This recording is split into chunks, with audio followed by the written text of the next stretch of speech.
Уважаемые соотечественники, сегодня я хотел бы обратиться к вам по поводу Конституции, о которой сегодня очень много говорят. Говорят разное. Говорят о Конституции президентской, парламентской, смешанной форме.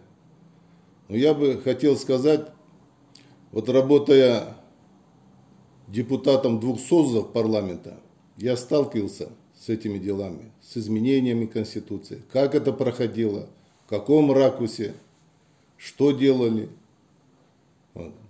Я просто сегодня хочу сказать, что 99,9% населения Кыргызстана, они не знают Конституции. И нужна ли им Конституция?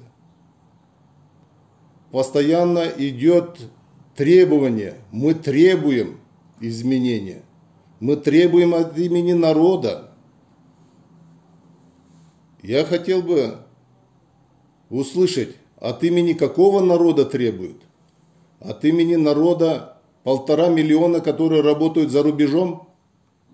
От имени народа, которые болеют сегодня коронавирусом и им не до Конституции? От имени народа, которые десятками умирают от коронавируса? От этого народа?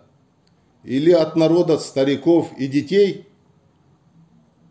Я поражаюсь. Если вы требуете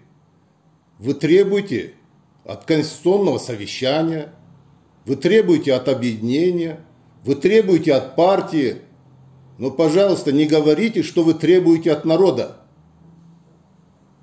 6 миллионам не нужна никакая Конституция. Я вам скажу, что им нужно. Им нужна спокойная жизнь. Мир, порядок, спокойствие в Кыргызстане нужно. Чтобы они могли работать спокойно, зарабатывать, кормить своих детей, посылать в школу. Они требуют, чтобы медицина работала нормально. Сегодня все это отошло на 10-й план.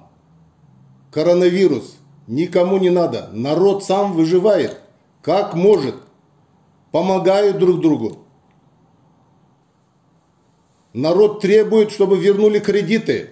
Народ требует, чтобы построили больницы. Было отношение в больницах нормально. Спокойной, безопасной жизни в Кыргызстане. Народ требует, чтобы навели порядок. Когда вот это все наведется, порядок, законность, дисциплина, и народ может спокойно жить, пожалуйста, возвращайтесь к своей Конституции и принимайте любую Конституцию. Я так скажу, великий Отто фон Бисмарк, который объединил Пруссию, Австрию и все королевства и княжества Германии и создал единое государство процветающее. Вот он говорил, с плохими законами, хорошими чиновниками вполне можно править страной. Но если чиновники плохие, не могут и самые лучшие законы помочь. О чем вы говорите? Давайте наведем порядок.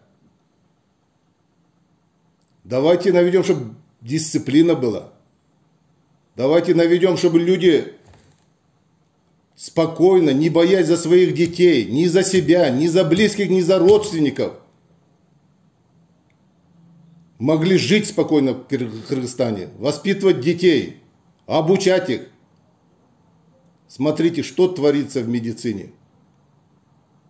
Когда мы будем наводить там порядок? Что творится в образовании? В образовании полная деградация. Никто не учится. И таких проблем в государстве очень много. И это все надо решать. Все забыли о детдомах. Все забыли о ветеранах. Все забыли об инвалидах. Вот надо куда внимание обращать. Вот надо с кем работать. Вот поэтому, уважаемые соотечественники, не важно, какая конституция, надо заниматься экономикой, наводить порядок внутри страны. Народ, как вы говорите, люди, они хотят стабильной, спокойной жизни для себя и для будущего поколения. Спасибо за внимание, уважаемые соотечественники.